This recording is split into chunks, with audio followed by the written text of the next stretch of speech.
So I'm kind of surrounded by crafting projects right now, and I thought we would maybe have another craft and chat episode and just talk about what I'm working on and some different fun things.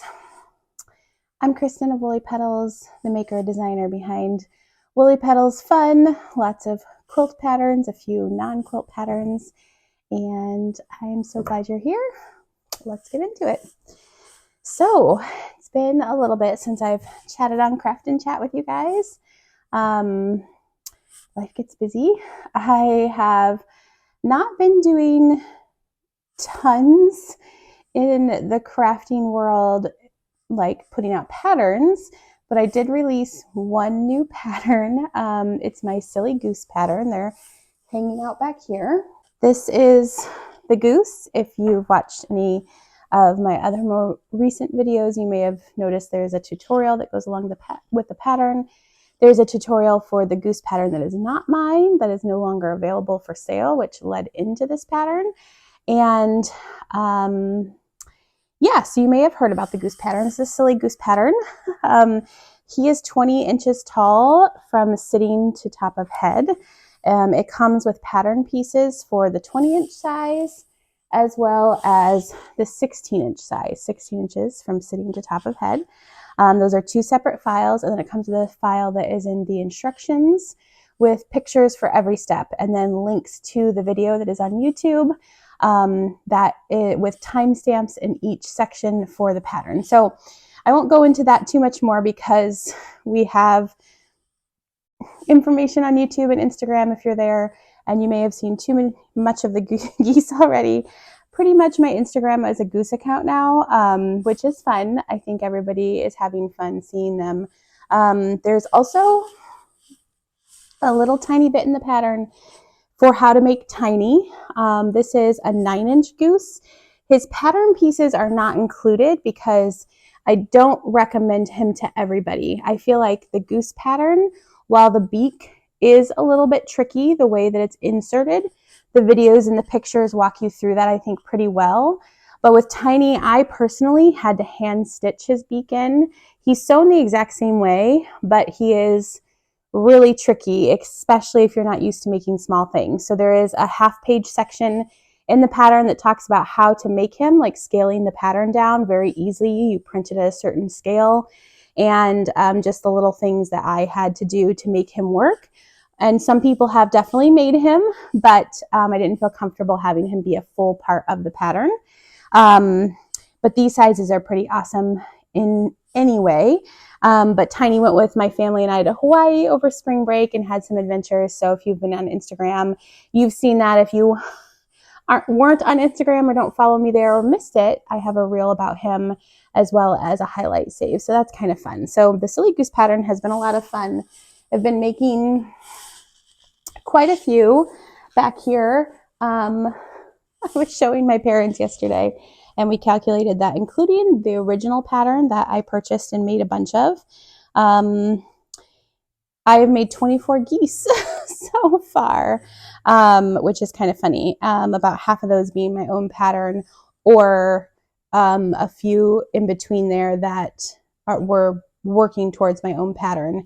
The original one I made some modifications to, and then as I made my own pattern, I changed a bunch of other things. So it is definitely a unique Woolly Petals pattern. But it's been a lot of fun, the silly geese. So that's really what I've been up to. I spent some time working on that pattern and then sending it to testers, editing it, and all that stuff.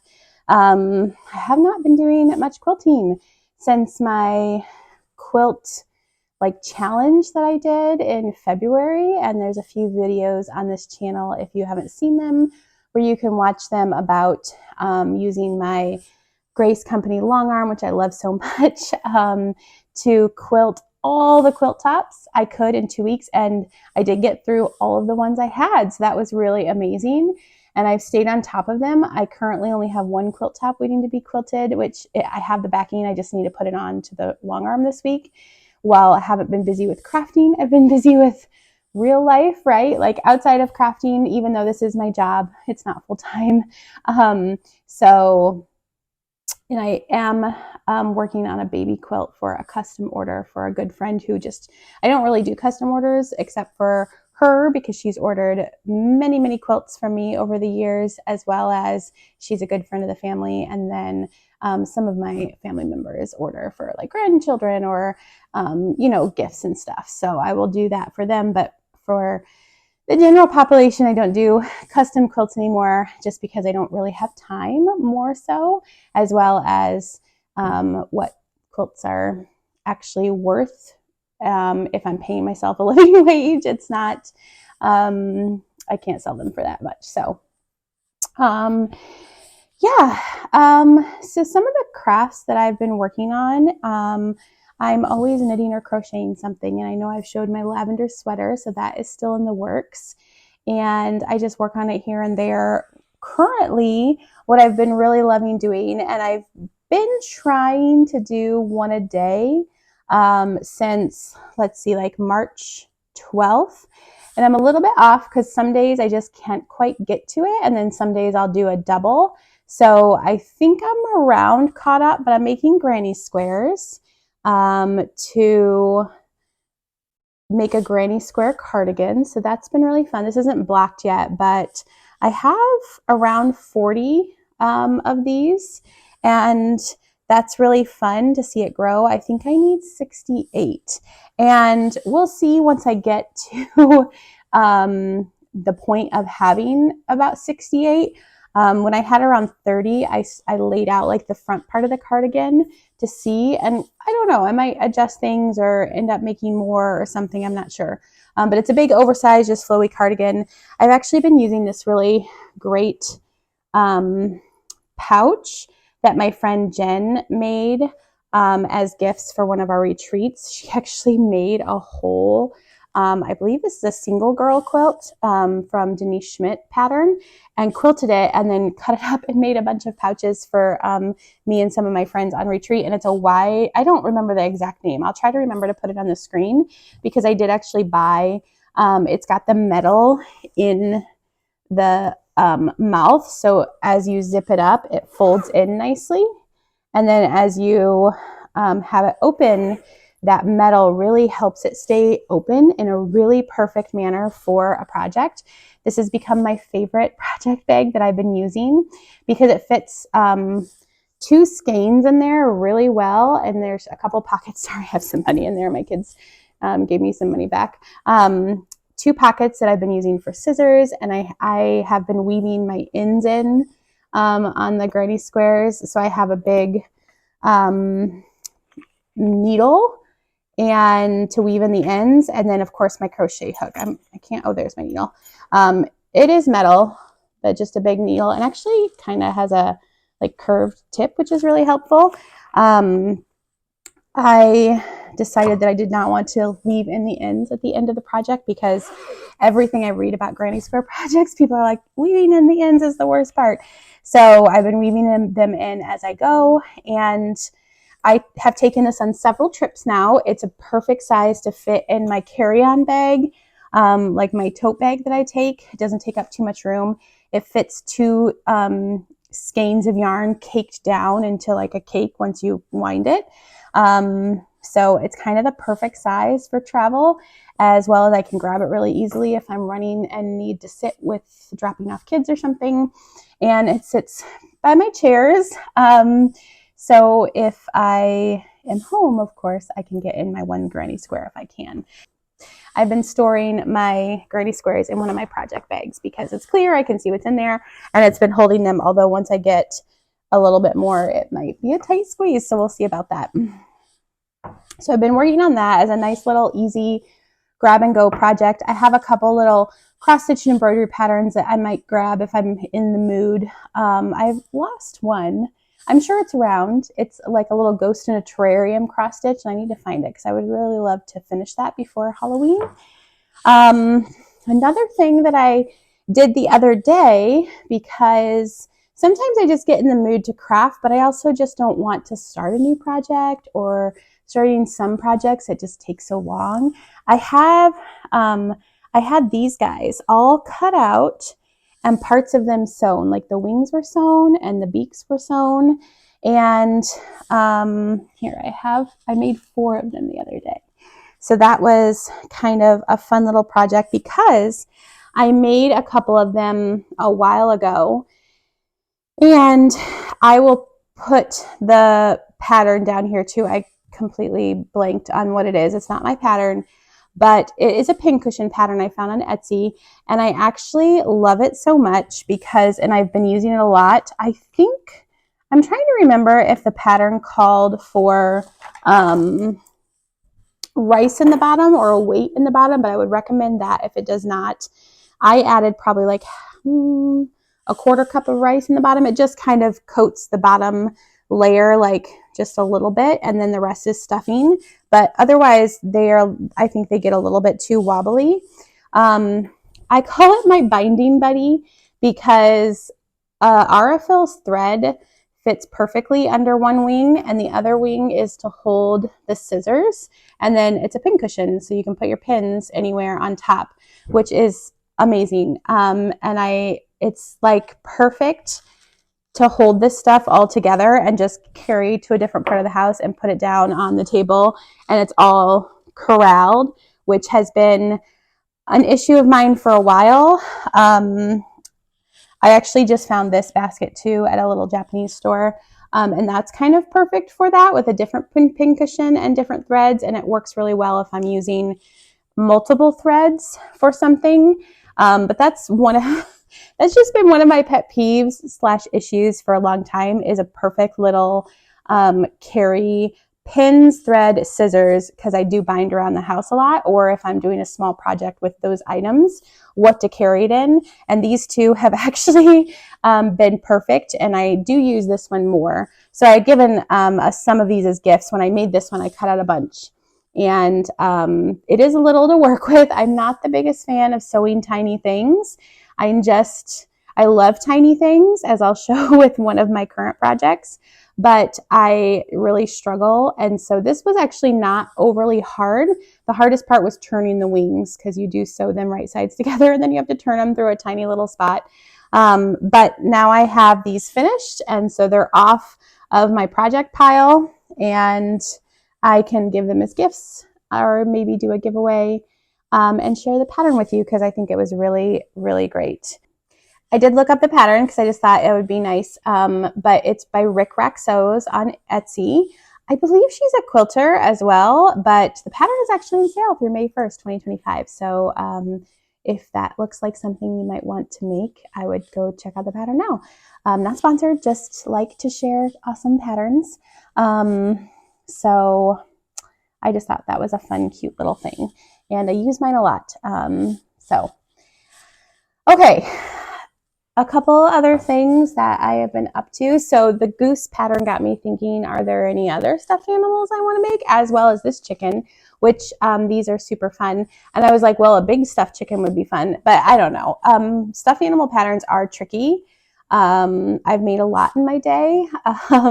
So I have this is the first full-on pattern that I've done. I have the penguin pillow pattern in my shop. Say that 3 times fast. But that one is much simpler in construction. It's very cute. It's just a simple little ovally shaped penguin with cute details. And then I have a reindeer ornament. It's a reindeer head ornament. It's little, but it was based on, I used to make animal head pillows. Sounds creepy. I'll try to remember to insert a picture. I did a fox, a bear, an owl, which isn't a head, but it was cute. I think I might have 1 or 2 left in my Etsy shop for sale, because I'm just trying to clear out some of the old merchandise that I don't sell anymore. So those are kind of the only ones prior to the Silly Goose I've made my own pattern. I guess a long time ago, I did make a penguin pattern that is like a little stuffed penguin, and I'll see if I have a picture. That's from a long, long time ago. So I'm not sure if I have those patterns anymore or pictures of that stuff. I might be able to dig some stuff up on my blog. We had a tech issue maybe 15 years ago with our computer, and we lost a lot of pictures / they could still be on the hard drive, but we tried to retrieve them, and it was going to be so much money and we couldn't afford it at the time. and we've never gone back to it. So I have a lot of digital files dead in that computer, which is sad, from like 15 to 25 years ago. In high school, I made a lot of stuffed bears, like out of faux fur with movable joints and movable heads and like the plastic nose and plastic eyes. And then in my early craft days, I did make a handful of cute stuffed animals. So I'll try to insert pictures so you can see some of that stuff. It's kind of fun to reminisce. But my brain is kind of moving. The Silly Goose pattern did so well and is still selling so well. It's been about almost 2 weeks since I released it. But it's just, I think because it's a small project, it's cute. Don't pat yourself on the back too much, Kristin. But I think it's just easier. I know everybody loves my quilt patterns as well. Maybe not everybody, but a lot of you love my quilt patterns, and I've made some, but a quilt just takes a lot longer, is a bigger commitment, more fabric. Whereas now I'm kind of like small patterns, small item patterns. Well, that might be something fun to explore, because the Silly Geese definitely started to get my sewing mojo back. So that's been fun. I've been trying to work on a few things around the house. Nothing crazy, just hanging some more artwork, things like that. We got a piano, which is awesome. I grew up with a piano and played, not fantastically or anything. I only took lessons for a year when I was younger, but I always loved to piddle around on it and teach myself. My son is super, super musical. He plays the saxophone in school very well. He's done that now for 4 years. He has been taking drum lessons for about a year, year and a half, and is excellent. When he signed up for band, when he picked the saxophone, they're like, you can pretty much play any instrument you want. He has a guitar that he picks around on, and he can hear music, and he can just like play it. And it takes him a little bit sometimes to figure out the tune. So he's working more on learning, reading different types of music and all of that stuff. So he's been playing around at the piano. It's been a lot of fun. It's in our kind of little hangout room right outside my sewing room where our guinea pigs live, and I have that book nook. So I've been working on, and I know this is a screen on screen, so it might not show the best, but I've been working on a mural. So this is the door to my sewing room, and it's the side right outside of my sewing room. And the piano sits right here, like the end of it. So it's along this wall that comes out perpendicular. I've been wanting to do a mural on that wall. My husband doesn't really love murals, but I kind of started to convince him that a quilt mural would be fun. So I'm trying to figure out, so far this is what I'm going with, big sawtooth stars. The wall, that whole room is already blue, so the background will stay blue, and then I will do some colors that coordinate with the colors that are out there as the sawtooth stars, and they're large. Like the center of the sawtooth star is a foot, and each of the points go up a foot, right? A foot, yeah. So it's big. So I've been kind of picking out paint colors for that. And I'm kind of working on some fun stuff for hanging above the piano.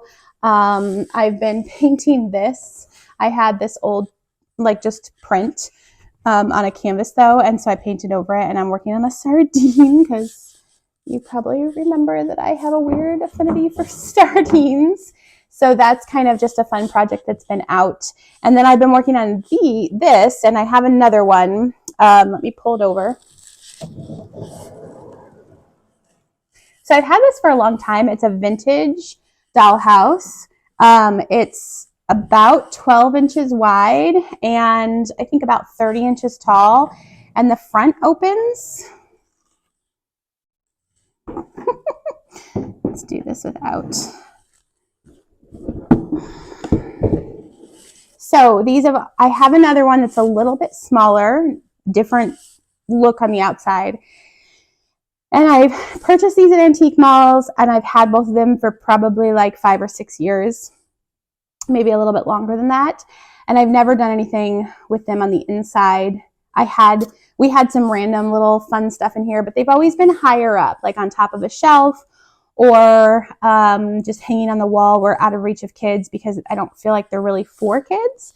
But with the painting of the mural, getting the piano up there, I'm actually starting to like hang more artwork up in the kids' hangout. And I had a very large dollhouse that I built like from scratch, all wood, heirloom quality. If you get into the miniature world, you might hear that term. And my sister has always loved dollhouses, and never got to have one. And then I gave it to her when we moved here because my daughter had kind of outgrown it. So she has that one. She loves it. And we still have some really cute little dollhouse stuff because we have the little Maleg mice. So I thought these would be cute, and I would hang them over near the piano somewhere, and then people could open them and see inside. That was always part of the issue too, is that they were so high up in different parts of my old home or this home that you couldn't just see inside. So I'm making on this one a quilt shop on the bottom.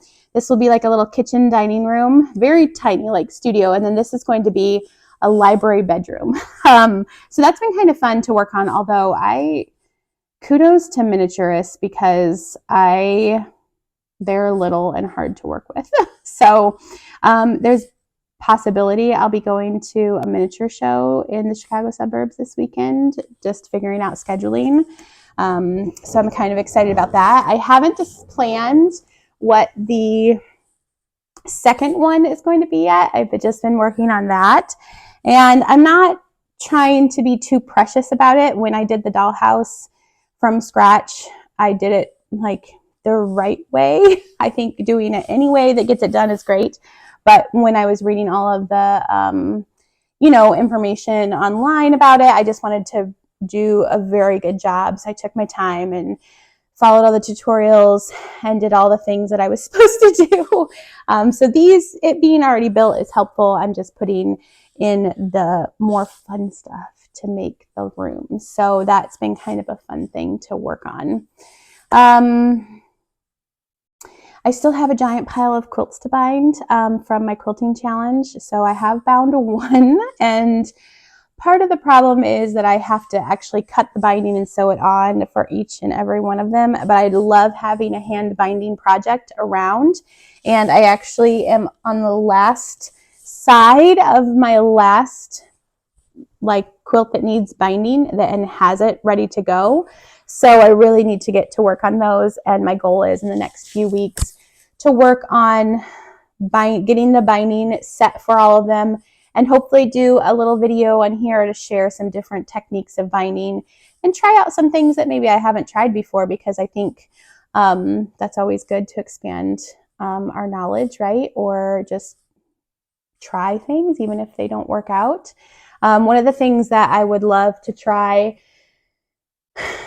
is bias binding. I've done it on clothes before, but I've never done it on a quilt. So that's something I'm thinking about, because I think it would be really fun to do a quilt that has like curved edges sometime. And I know bias binding is essential for that. So practicing on a straight straight edge quilt might be good. And I also really need to work on, I do not attach my binding together on the diagonal. And I know that's better. I like to be quick. And so that takes more time for me. So that's something I'm going to practice, is attaching my binding. When you sew your binding strips together, you do it at a 45-degree angle. I just do it straight up and down. And part of that is because I use black and white stripes so much. So when I am using black and white stripes, if you do it on the bias or the diagonal, it's harder to match them up. But I just need to practice. And then on one of the quilts, I have the Irish Train Strawberry with backing that's ready to go on the long arm this week, or the baby quilt I'm currently working on. One of those, I'm going to revisit the binding where you sew the binding to the quilt before you trim the quilt. You know how after you quilt it, you have excess batting and backing, and then you trim that off and then you attach your binding. So last year sometime, it got really popular on Instagram. People were sharing how they're sewing the binding on and then trimming it so that you completely fill the edge of the binding. But I tried it once and I hated it. And I think part of the issue was I had such excess backing and batting on a larger quilt, and it's just very cumbersome. So I'm thinking maybe I'll try it on the baby quilt because I won't have as much. Fingers crossed. But if I do, I will film that and share it here with you guys, because that would be fun, right? So I don't have too much else to talk about. I feel like that is probably a lot, but it's been over the course of several months where I've been working on all these things. I'm trying to think of other things that I've done. I actually did make a really cute, I guess, bolero. Is that what it is? maybe I should look up that word. So I didn't look up bolero, but that could be wrong. I think that's like a small cape. A shrug is what I made. So I'll try to get a picture of my daughter in it. I made it for her. I start to finish. I used a really beautiful, I'm the worst to remember names, blue lily yarn. Oh, that's going to be wrong. Anyway, I found a yarn. She found a yarn. She went to Wool & Co. with me and a friend, and she's been asking me to make her one of these shrugs for a while. It's basically just kind of open crochet. It's more like you do like a triple crochet, chain 3 triple crochets, kind of very open. And it just goes across here with an opening for your neck and then down the sleeves. So it's open, of course, around where your body is and the neck hole, and then it has sleeves. So it's cute. She liked it. She picked a pale pink. Blue sky fibers. That's what it was. And it was a really pretty pale pink. I think ballet was the color. I forget it was like a cottony yarn. And I will either put the picture of the pattern or I will put a picture of her in it. But like I said, she's worn it, but I'm like wondering, does it need to be washed? And it's definitely a hand wash item. So we'll have to see if I can get a picture of her in it. It was interesting because she's only 11, almost 12 in the summer, so she's small. She is just starting to get to the point where she can fit in some women's clothing, like extra small, like a small sweatshirt probably fits her okay, but it's definitely oversized. The sleeves are long, so extra small fits her better in women's clothes, but she's still solidly in like young girl clothes, size 12. So she's small. She's a small girl. She's always been in a smaller percentile. So like the only patterns I could find for these shrugs is women's, right? And so I did find one extra small through 2XL, and I started with the extra small size, but like it gives you the measurement for how long it will be or how many chains something, where I measured her kind of like wingspan and it was going to be like 50 stitches too long. So I did shrink it, and it's a super simple pattern. I definitely was glad I purchased the pattern. It was only like $4, but, and I don't mind paying a premium for patterns, but being such a simple construction, I could have probably just come up with it on my own, but also it's nice to reference a pattern when you've never made something like that before. So I appreciated this lighter price.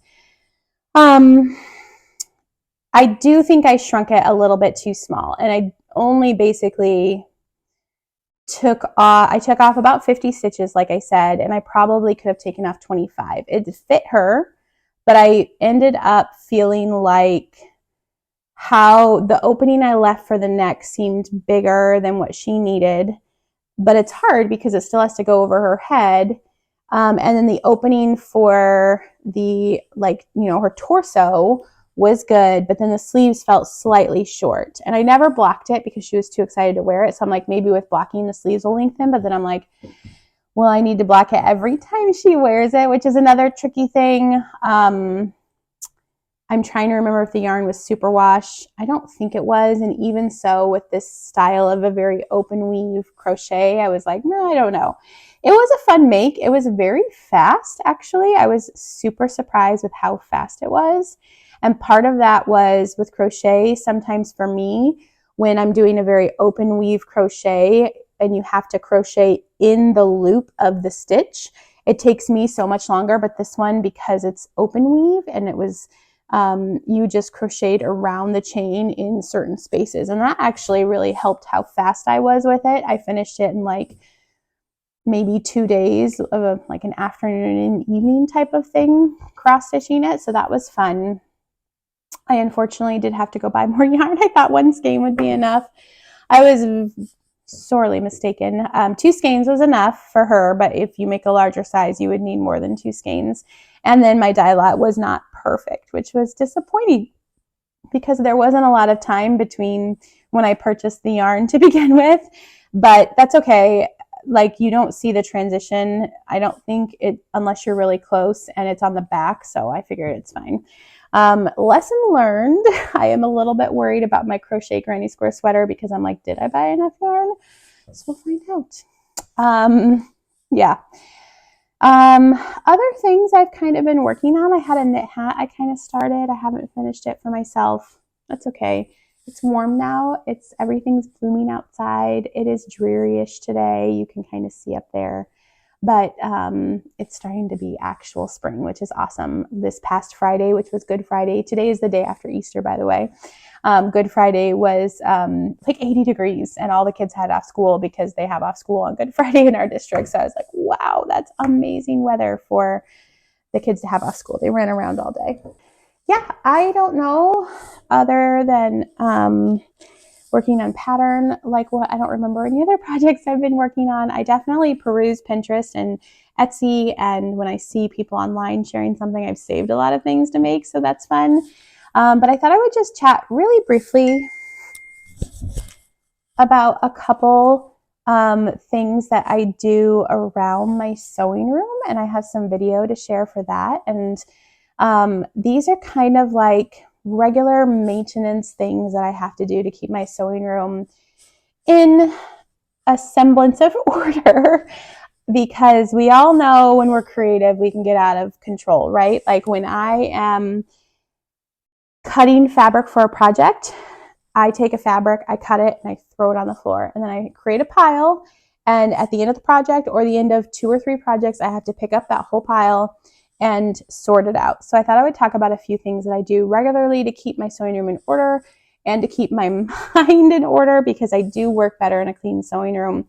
But I'm also not a clean up after every single project, or I leave projects out, like the dollhouse is sitting on my big table, and I have some bins on that side of the room that have dollhouse stuff that I can grab from. My daughter works on this table now. She does like little pottery things, and she does jewelry making, and she draws and colors and stuff. So she's always on the table.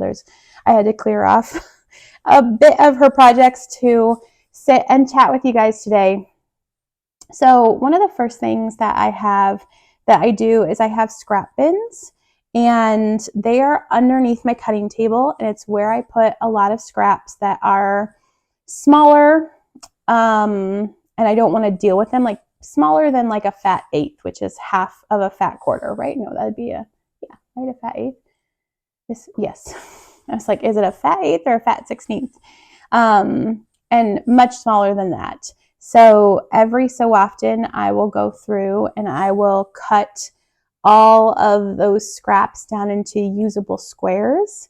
And I have some clips I'm going to put here where I talk about that. So I'm going to do that now. Hi friends, I am doing a little bit of sewing room maintenance today. And part of that for me is every so often when my scrap bins get crazy full like this, I sit down and I work through my scrap bins and cut a lot of it into 3.5 inch and 2.5 inch squares. So I have 2 scrap bins pulled up here. One is very overflowing, one not so much. And I have my bin with 3.5 inch squares, which by the time I'm done with this, I might have to upgrade to another bin. And then I have a bin with 2.5 inch squares as well, which this is only some of my 2.5 inch squares that I had pulled for my Irish chain strawberry quilt. But I have another bin just like this one of 2.5 inch squares too. So one of the things I would love to work on is organizing all my 2.5 inch squares by color. That would be amazing, but it's not going to happen today. I keep 2.5 inch and 3.5 inch squares because I use those sizes a lot in my patterns, as well as small projects. My new goose pattern, I have 2 different sizes in the pattern, and I've done both with patchwork squares. The larger 20 inch goose, I've used 3.5 inch squares, and the smaller 16 inch goose, I've used 2.5 inch squares. They're great for pouches or totes or minis or backing or whatever, but it is really awesome when you need some squares and you want a really scrappy look to have them all cut out and ready to go. And even if you don't use everything that's in the bin, like exclusively from the bin, it's a good spot to jump off with or test out a project. So I really love to have them.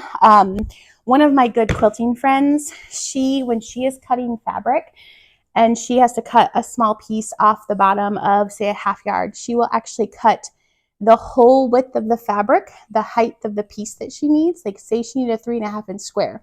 Instead of just cutting a 3.5-inch square off the corner, she'll cut the whole strip of 3.5 off the bottom of the fabric.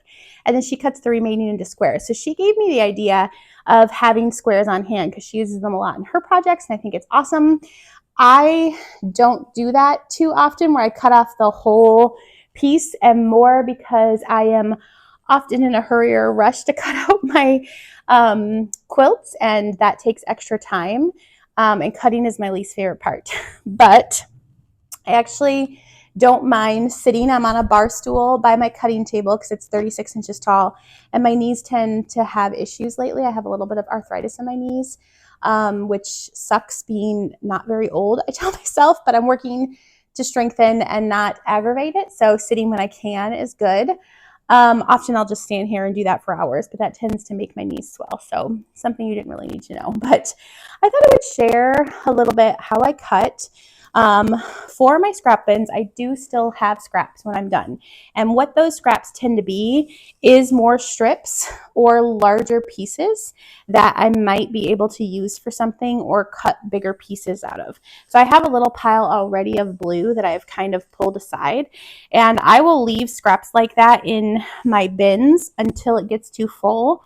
But often what happens is I dig through my scraps looking for something, and as I get more smaller scraps, they pile up on top, and it's time to do that maintenance tour for my sewing room and take care of it. So I just found this scrap that fell out of the blue bin. This is like 1 inch by maybe 3 inches, maybe 2.5. I'm going to toss this. This is not a scrap that I will ever use. And if I needed something that small, I would just cut something out of one of my squares that are already cut or something. So that though often gets thrown in my scrap bins when I'm just trying to clean up quickly and stuff. Okay, so I put you down to view my cutting mat.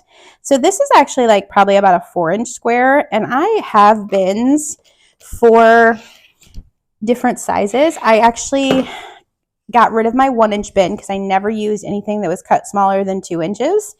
And I had a bin for 4-inch, and then I had a bin for maybe it was 4 and 5-inch, and then 6-inch plus, and I just combined those all because I don't use them very often.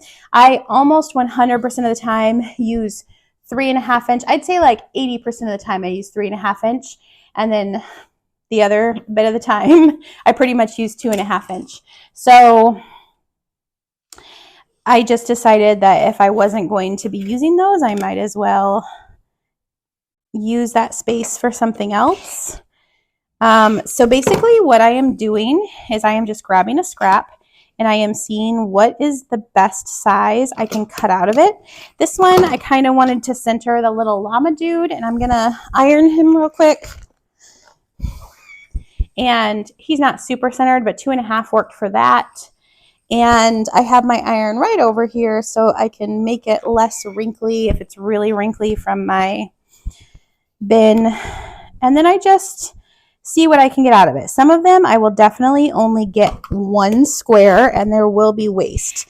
I'm okay with that because I have just come to terms with I don't use things when it's really small, or I'm not a tiny scrap person. So anytime I have some that I need to throw away, I'm kind of okay with that.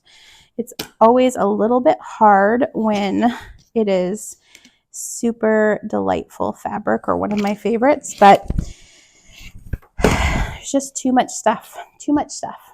So, so this is a larger piece, and I might consider keeping this because it does have some larger sections. So for now, we'll just fold that up nicely and put it in our pile of things to keep. And then we can go back and cut it up at the end if we have too many good quote unquote large pieces. So I cut that strip. It was folded in half down to 2.5 inches tall. And it's folded, which is nice because then I can get 2 squares out of each cut after I cut it down to size.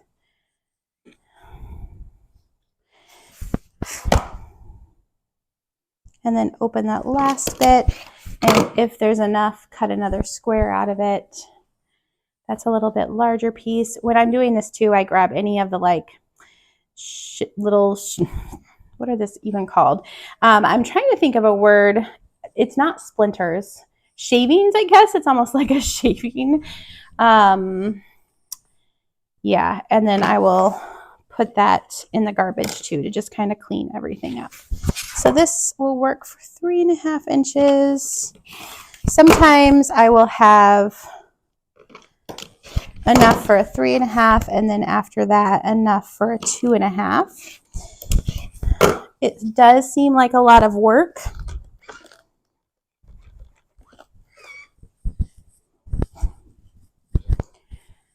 But in the long run, I am always supremely happy when I have a lot of squares ready to go that I can just grab from when I need squares for a project, which, because I like patchwork and I use patchwork a lot in quilting, I do need them quite often. And then we'll talk about some more of my regular sewing room maintenance as well.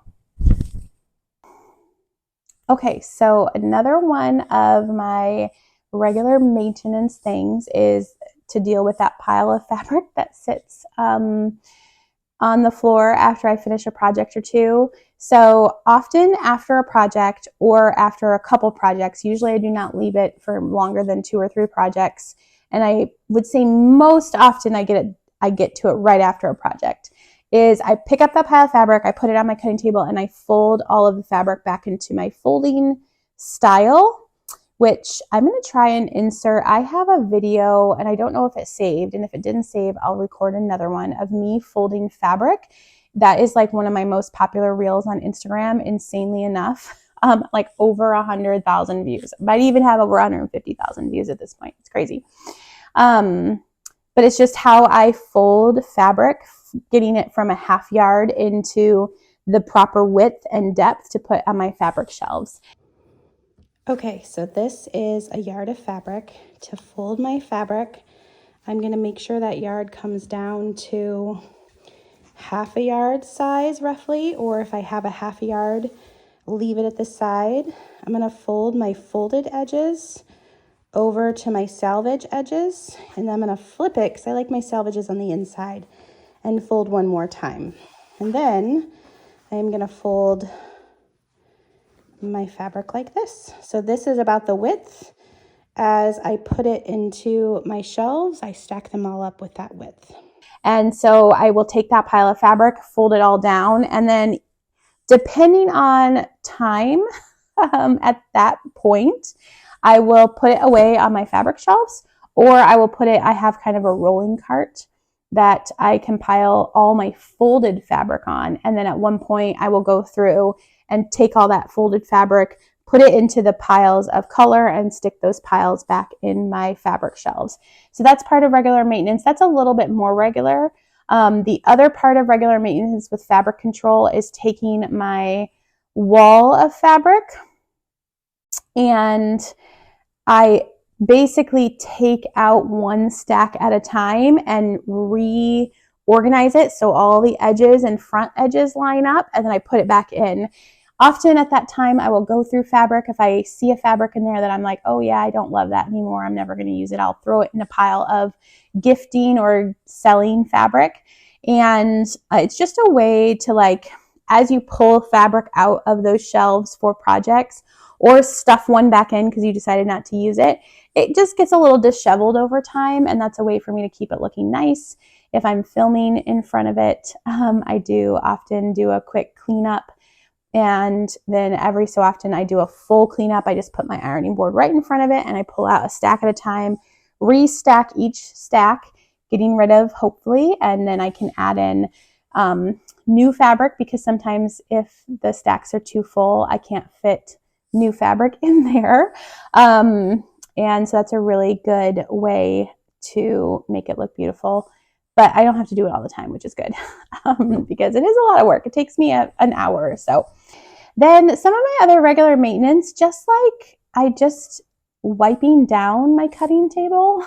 I don't think of it as often as I should, but sometimes I will end up sewing with a fabric that just like leaves weird residue or fluff or something. I had a fabric, and I'm trying to remember what fabric it was. It wasn't a vinyl. It left like it almost felt like a sand texture on top of my sewing cutting mat. And my sewing table is larger. So I go and actually get a wet paper towel, sometimes just with water, sometimes I'll use a cleaning solution, and just wipe down my cutting mats, wipe down my sewing table. I think like because fabric is clean, quote unquote, and it's like I'm not putting food over there, or, you know, in general it's clean, but I think that that's something that I forget about, that, oh yeah, I should be wiping that down more than just dusting it. So that's a regular maintenance thing. And some of these regular maintenance things, like the cutting up scraps, the fixing the wall of fabric, you mean wiping down, it's, you know, they're not every month even, but every like 3 or 4 times a year, just to kind of keep things in order. Sewing machine maintenance, we all know this is great, but I think sometimes I tend to do it in the rush of a project. But if I'm really on top of things, I am sitting down every few months and actually like giving my sewing machine attention, clearing out all the lint, oiling it very well, making sure everything is in order. My Juki is in it's due for that now. And I am not waiting probably 3 to 4 months to do that every time, because I do sew a lot. I do little touch-ups. I have to like clear out the lint real quick and stuff, and of course give it oil more frequently. But I would say I give it like a real good once over several times a year, just because it keeps it in better working order. So that's a good regular maintenance. The other thing that I try to do is every weekend or on Monday, I clean up my whole sewing room. So if it's a mess, because throughout the week I will do projects and be busy. And so on the weekend, if I'm working on something fun just for myself, or I don't know what to work on, I will do a nice, good, solid cleanup. And sometimes that ends up being on Monday because the weekends are so busy. So it just sets me up for a great week. And I know that's not everybody's thing. And I struggle with that in my house, like sewing room, because I'm in here so much during the week working on stuff. I think it comes naturally to have that be a regular occurrence. And I really struggle in the rest of my home to get on a regular schedule of things. It's like one of my pet peeves. We keep a clean home, don't worry. My husband and I are both naturally very tidy people, and him way more than me. But still getting like, sometimes I'm like, I know I cleaned this last week, or I know I did this within the last 2 weeks, but for the life of me, I can't remember when, you know what I mean? Like I can't figure out that normal schedule for my house chores. Maybe just because I don't enjoy doing it as much. But the sewing room, it's pretty good that on the weekend or the first thing of the week, I am cleaning it up, getting it in working order, putting away projects that migrated out on the weekend because my daughter is home and she does more on the weekend, putting away just things that I've piddled around with, because I tend to work on some of my little extra stuff more on the weekends, because definitely weekends are off of work time. Like I will respond to Etsy messages here and there. I will work on a project if I have a like really big deadline or really felt the crunch. But in general, the weekends are for me and my fun stuff. So yes, I like that Monday reset or weekend reset, and it really helps me stay in the right frame of mind in my sewing room, because being creative is messy, and that's great. Making an explosion in your sewing room is awesome, but I think even if you enjoy the mess and it makes you feel creative, I think in general we all appreciate a reset back to what it should be. And some of that is, even if you keep a clean sewing room throughout the week, did you actually put everything away exactly where it belongs, where you're going to go next time when you need to find it? Or did you maybe toss all your scissors in just like the cup on your cutting table instead of putting away some of your specialty scissors, things like that. Like I have a pile of rulers on my cutting table, and then I have a drawer where I keep most of my rulers except the one I use all the time. So if I've used a lot of different rulers and they're just sitting in my pile, I'll throw all of them except for my one, which is my 6.5 by 24.5 inch, in case you were wondering, and I'll put the rest of them away in the drawer. And then I just pop over to the drawer if I need one of those specialty rulers or smaller sizes when I need it. So I think our brains, even if we're a creative person, which I think often means that we don't mind mess, or we can be okay in a mess, I think our brains, they do well with having that reset back to what it is naturally, right? Like a clean, put away sewing room is good for our brains to like rest. Having chaos around us all the time, I think there's definitely some people who would thrive in that, but I think in general, even if you think you might thrive, try focusing back to a cleaner sewing room. And when you start a project, some people I know do it after every project, and I think that's awesome. And just see how your workflow changes, if it helps or doesn't help you. Because I think a lot of times we all have these like routines and we've learned one way, but we haven't explored other ways because that one way worked for us. And I'm definitely not great at remembering to do that, remembering to move beyond the fine that I've learned, because there might be something that's extraordinary beyond that just fine, or this works for me. So that reset is great. The last thing that I tend to do, and I feel like I end up doing this once or twice a year, and it comes more often when I am in a rut with creativity, is I work through my whips. So that's actually how I had my Irish chain strawberry quilt finished recently. I'm going to put a picture of that if you're not on Instagram. It's a free download. You can find one of the reels on Instagram from earlier in the year 2024 and comment on it, and it gives you instructions. And it sends you a free one-page download. It has just cutting information and diagrams, and I think fabric quantities for an Irish chain strawberry quilt. And that's a quilt that is the strawberries that Sew Mary Happy makes. And then she and I collaborated to make it into the Irish chain version. So I just finished mine recently. And one of the reasons I finished it, it's been in the works since I started working on that with her as a collab. I had made 4 or 5 blocks when we released it, but that was almost a year ago, I think. And so I recently finished it because I think I talked about this maybe in the last crafting chat a little bit. Who knows? But I've definitely talked about it on Instagram, just been in kind of a creativity rut where I have enjoyed making things, like all these little craft stuff that I've been doing, but the quilting and the designing of quilt patterns has really been a downer for me over the last like 4 to 5 months. So dabbling in all these like smaller crafts has been awesome, but also working on my whips. So I think it's helpful for me when I'm in a state of I have no motivation and no inspiration to do anything new quilting, to grab one of my works in progress. That's what WIP stands for, in case you don't know, and work on one of those, because they kind of overwhelm me. I love starting new projects. Who doesn't? But sometimes you have to set it aside because you have something more pressing, or your interest in it wanes, but you know it'll come back. And having those whips kind of in a process that you can just keep going on them is super helpful. Plus, personally for my brain, it kind of clears out some of the brain clutter. Like, they're all just in bins. It's fine. But I know that if I can reduce those whips and get rid of some of those bins, or open up those bins so there's more space, my brain like sighs a little, like it feels calmer. So that's something that I do try to spend some time on every year.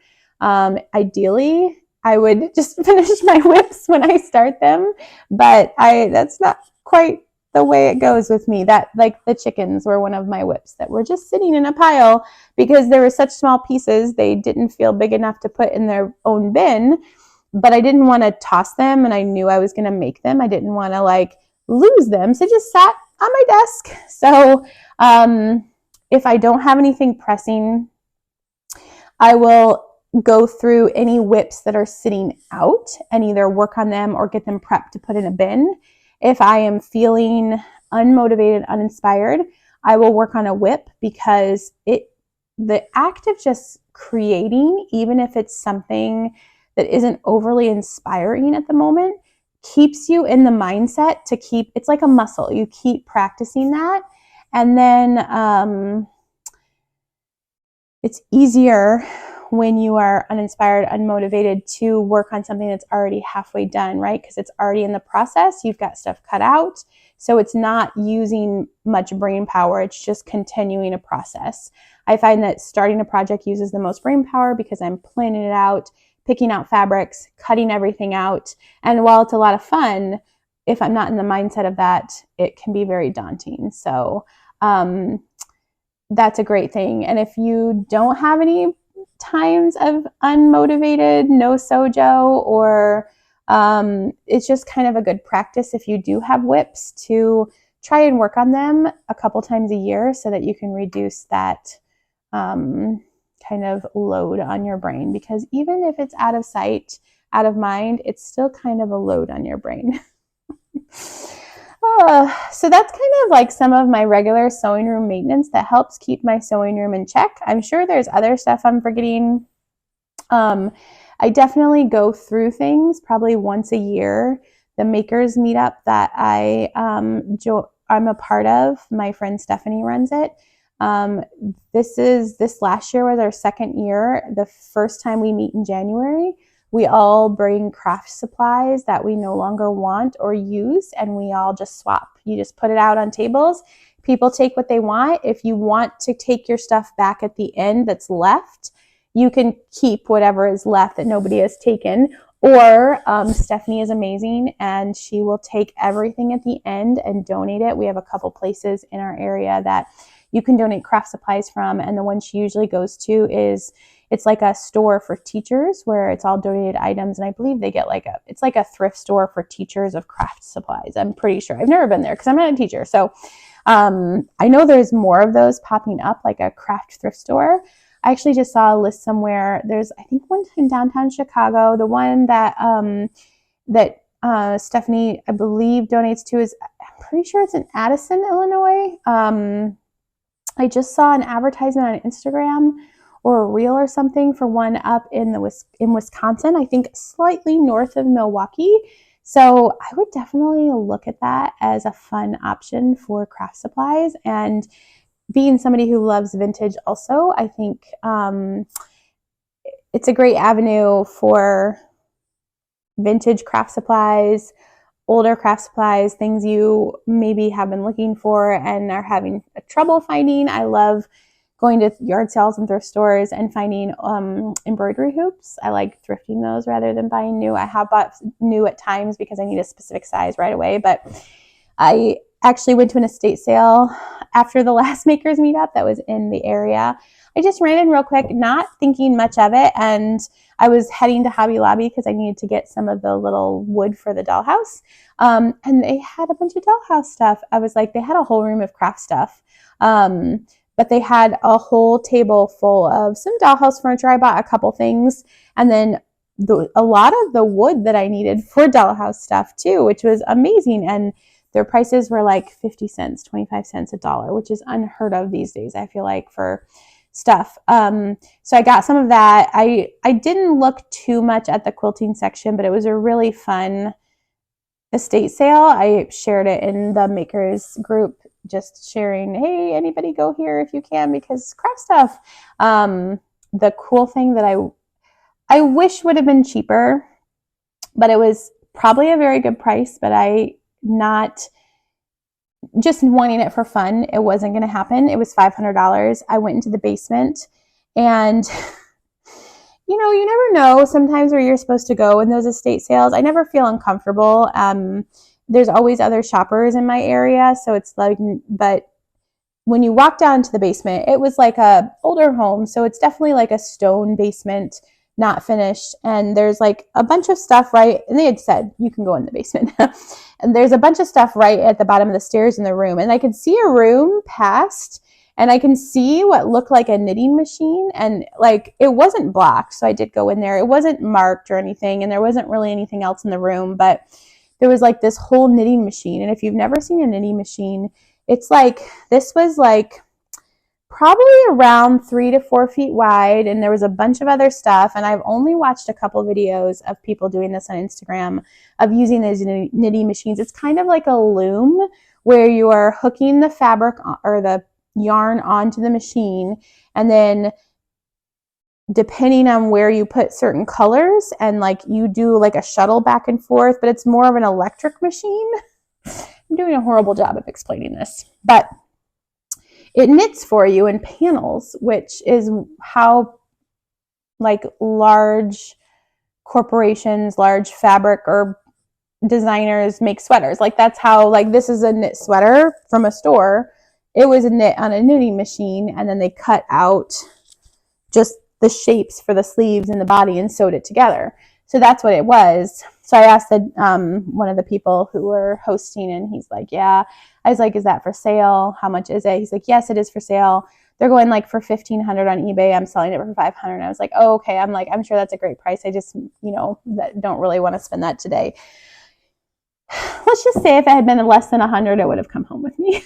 And I thought about being like, hey, if you don't sell this and you want to sell it for less than 100, but I was like, also, I feel weird sometimes doing that because it probably is really worth what he's saying. It is an awesome machine, and I know that people who do the knitting for more than just a hobby would probably jump at the chance to get that. But it was really fun to see. I wish it had been working, and I wish it would have been cheap enough to buy because it would have been fun to try, but kind of a fun thing to experience. It was a great thrift estate sale for crafters, I have to say. We don't find those very often, right? Yeah, so that's our craft and chat today. We've run a little bit longer than I had planned, but I hope you enjoyed. I hope you got some fun tips to maybe keep your sewing room in check, and maybe got inspired to do some other fun crafty projects from what I've been working on. And yeah, I'll see you around YouTube, and you can find me on Instagram for sure. Almost every day I'm over there. If you really need something, please message me on Instagram instead of commenting or messaging me here. I don't know if even you could message me on YouTube, because I will not see that as quickly as I will see it on Instagram. So I will see you around.